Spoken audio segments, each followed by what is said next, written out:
boa tarde. A poucos dias do consistório convocado pelo Papa Francisco, que elevará cardeal o Patriarca de Lisboa, Dom Manuel Clemente, importa olhar a abrangência deste acontecimento na vida da Igreja. É o que vamos fazer com o auxílio da vaticanista e jornalista da Rádio Renascença, Aura Miguel, com quem vamos conversar logo após os temas da atualidade religiosa que hoje destacamos. Francisco apelou à generosidade das famílias, foi na sua audiência geral desta quarta-feira. O Papa Francisco reforçou esta quarta-feira os seus elogios às famílias numerosas e precisou que a paternidade responsável é aquela que também combate o egoísmo que está a provocar um inverno demográfico nas sociedades ocidentais. Seguo com preoccupazione le notizie giunte da Lampedusa, dove si contano altri morti tra gli immigrati a causa del freddo lungo la traversata del Mediterraneo. Desidero assicurare la mia preghiera per le vittime e incoraggiare nuovamente alla solidarietà affinché a nessuno manchi il necessario soccorso. Durante o encontro com peregrinos na Praça de São Pedro, o Papa manifestou a sua preocupação com a situação de muitos imigrantes que tentam chegar à ilha italiana de Lampedusa, lamentando a morte de centenas de pessoas no Mediterrâneo. Invito infine a pregare per il concistoro che avrà luogo nei prossimi giorni. Lo Spirito Santo assista ai lavori del Collegio Cardenalizio e illumini i nuovi cardinali e il loro servizio alla Chiesa. Francisco pediu ainda as orações dos católicos pelo próximo consistório, no qual vão ser criados 20 novos cardeais, incluindo Dom Manuel Clemente, Patriarca de Lisboa. Se una famiglia generosa di figli, viene guardata come se fosse un peso, c'è qualcosa che non va. La generazione dei figli deve essere responsabile, come insegna anche l'enciclica Humane Vitae del Beato Papa Paolo VI, ma avere più figli non può diventare automaticamente una scelta irresponsabile. Più non avere figli è una scelta egoistica. La vita rigiovanisce e acquista energie moltiplicandosi, si arricchisce, non si impoverisce. E neste dia olhamos o Evangelho do próximo domingo, que aqui fica num texto da autoria do cônego João Aguiar Campos, dito por outras palavras.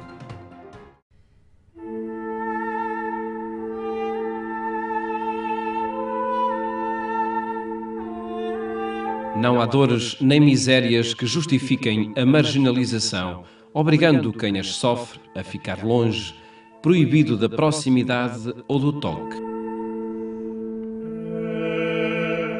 Não há dores nem misérias que autorizem quem as vê à indiferença da distância, por medo do contágio do bom nome.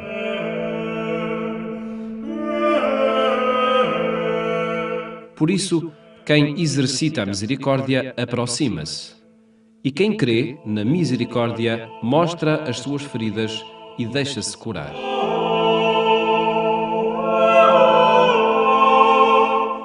Deixar-se curar. Que grande desafio este que implica a coragem de ficar indefeso e disponível, sabendo que assim acontecerá o que o amor deseja. Quero, fica limpo.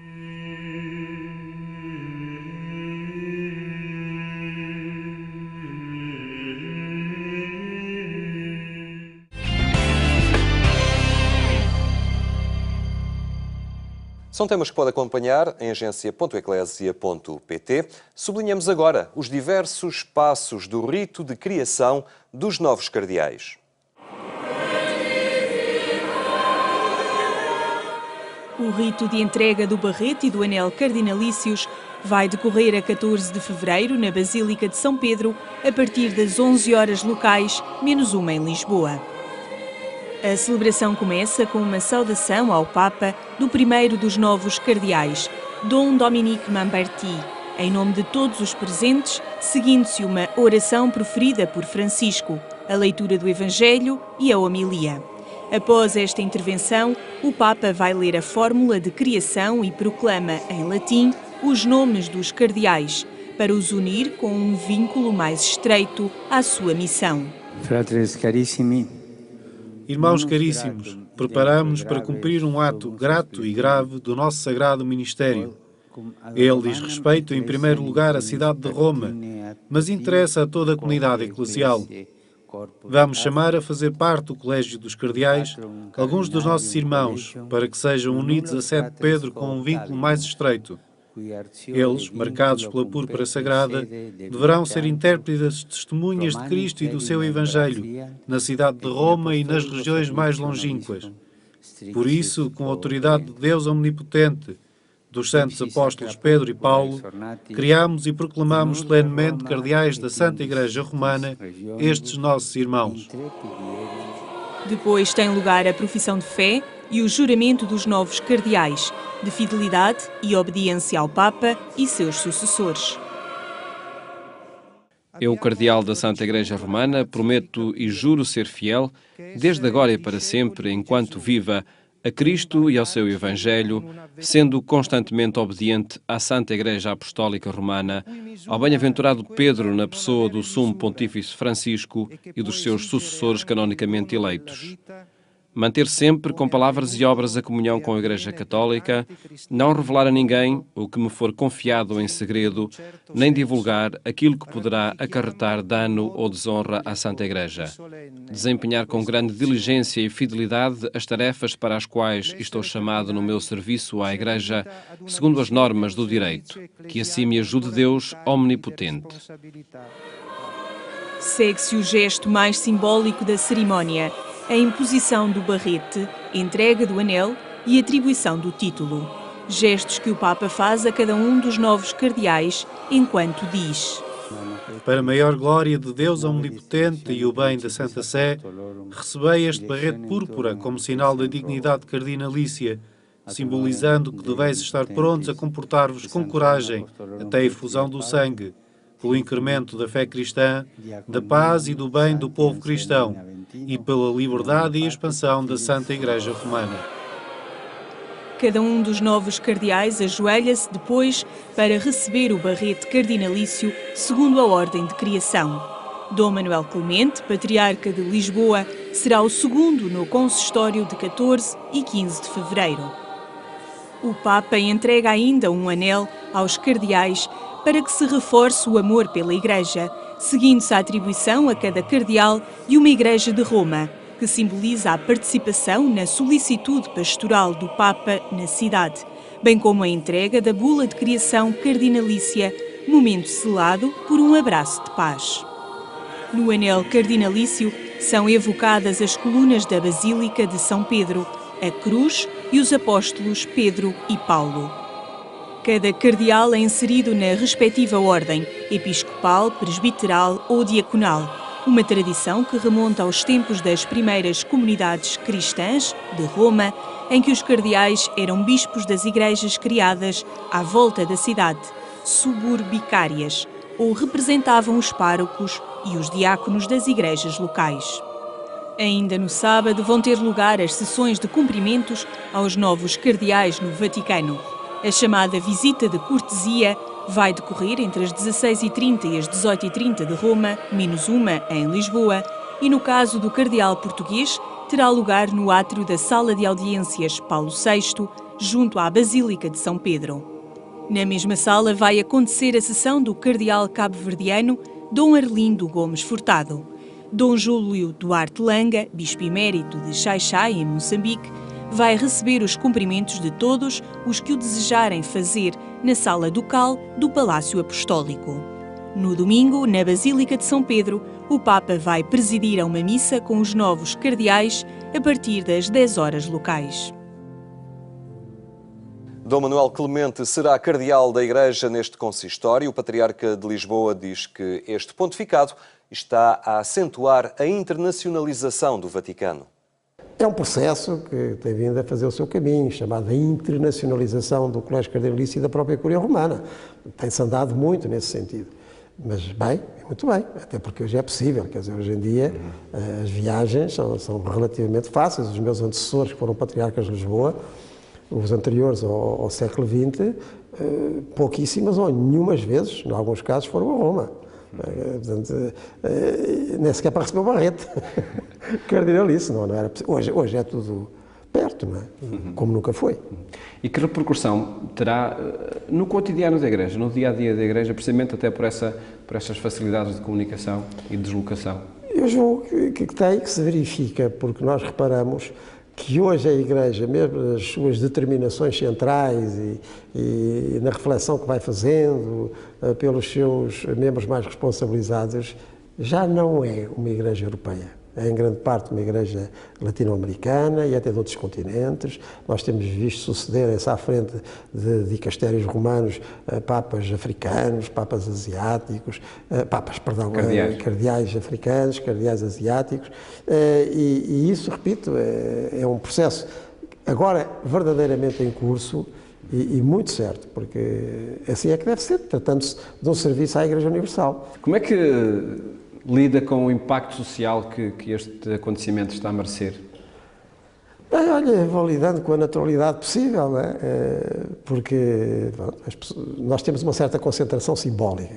Estas figuras, os bispos nos dioceses, os cardeais com o Papa em Roma, o próprio Papa, têm uma concentração simbólica muito forte, porque olham para nós e pensam, e a Igreja, não é? Isto dá-nos grande responsabilidade, porque não estamos só por nós, estamos por muitos, estamos por uma tradição, estamos por uma grande comunidade de crentes. Esta é uma entrevista que pode acompanhar no próximo domingo, no programa 70x7, pelas 11h30, aqui na RTP2.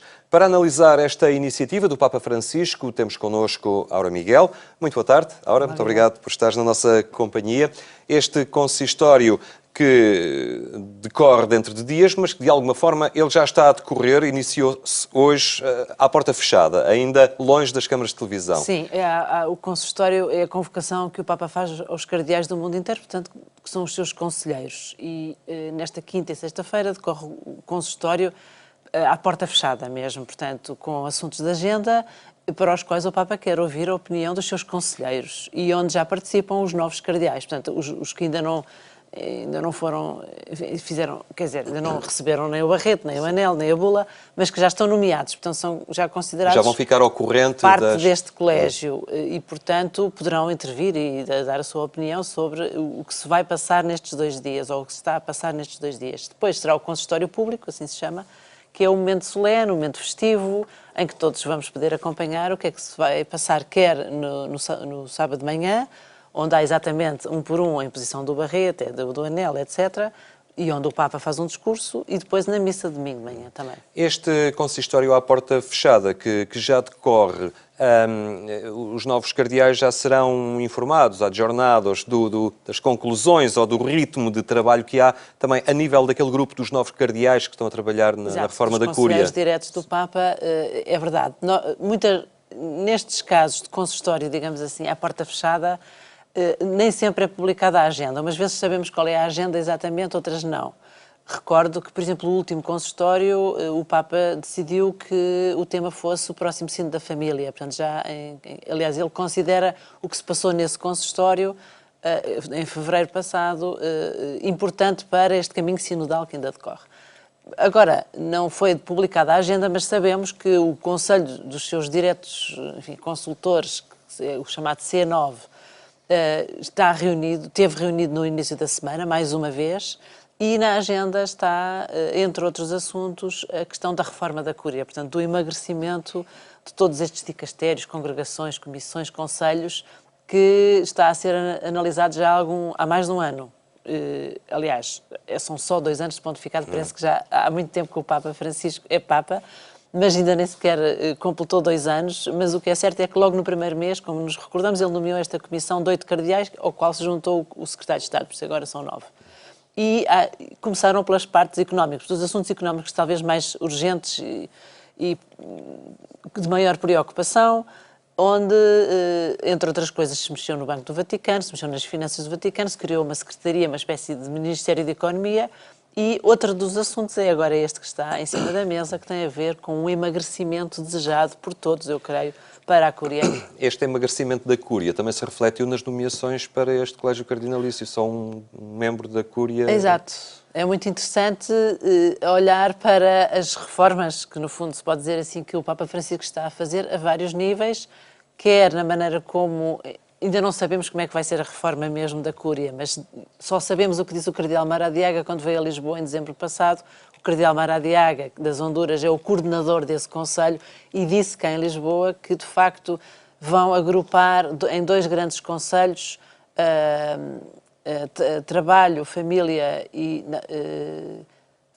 leigos, família e vida, e trabalho, justiça e paz, caridade, justiça e paz, outro. Para, enfim, pôr fim, segundo dizem, não sabemos ainda, aos conselhos que são muitos e, portanto, ficar tudo junto em 2 grandes congregações.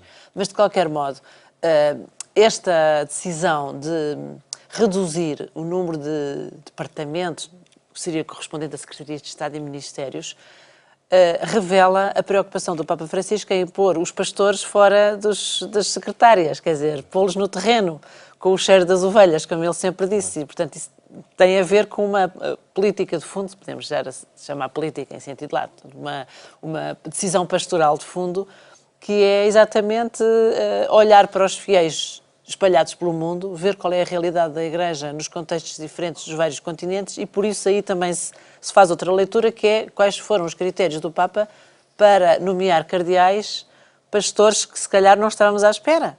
A começar, por exemplo, agora neste grupo, o Bispo de Santiago de Cabo Verde, por exemplo.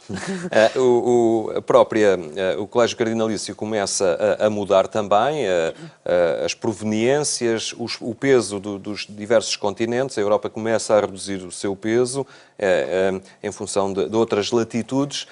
Ao fim e ao cabo, acompanhando também as zonas onde a Igreja está mais ativa e mais pujante, digamos assim. É muito o Papa tem isso em atenção. É verdade, é muito interessante porque, quer dizer, quando eu comecei a fazer, enfim, estes trabalhos de jornalista no Vaticano, havia uma predominância incrível de cardeais italianos e esmagadora de cardeais europeus.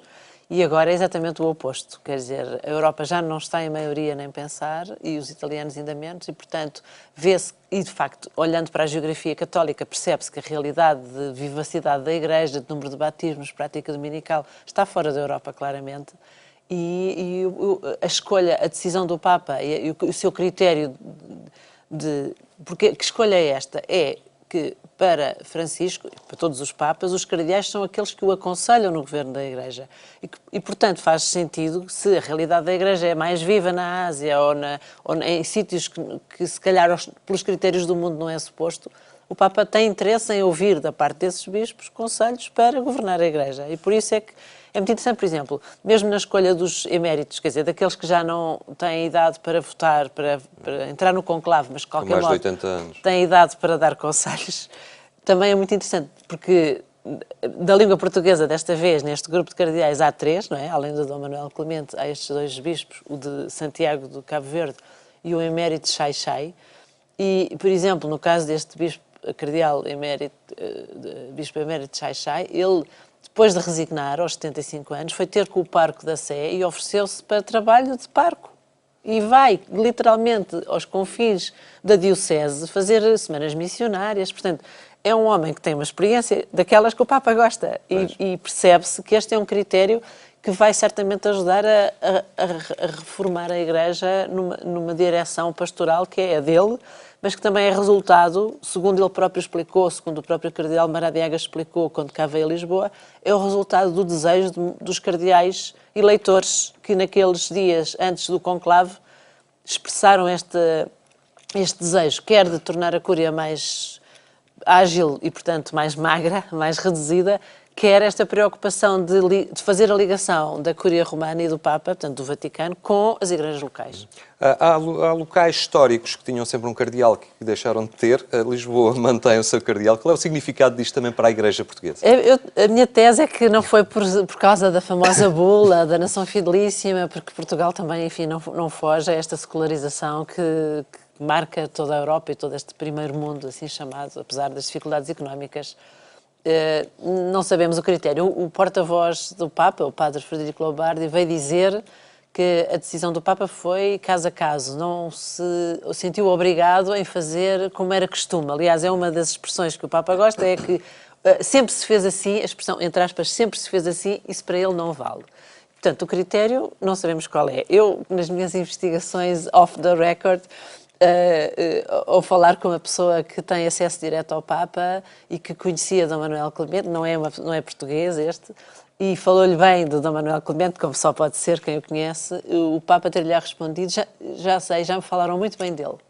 Portanto, eu não sei qual foi o critério, este critério já de si já é bom nós sabermos, mas é muito interessante porque, enfim, é um dos cardeais mais novos, apesar de tudo, quer dizer, tem uma idade que vai certamente dar que falar. Isto é a minha visão de seguir o Vaticano e a ação dos cardeais, porque representa uma visão da Igreja neste extremo da Europa, que de certo modo é uma periferia da Europa, mas que também que não é um olhar só, digamos assim, lusitano. Neste sentido, Portugal também tem a ver com a África, tem a ver com o Brasil, portanto é todo um universo que eu acho que pode ser muito enriquecedor para o Colégio dos Cardeais, agora trazido por Dom Manuel Clemente. Muito bem, Ora Miguel, muito obrigado por teres partilhado connosco então esta tua leitura deste consistório, um olhar em torno do consistório que neste sábado terá lugar no Vaticano e do qual sairá Cardeal Dom Manuel Clemente. Este foi o programa Eclésia, cuja edição Rádio Record pode acompanhar mais logo pelas 22h45 na Antena 1. Tenha então uma muito boa tarde e até amanhã, se Deus quiser.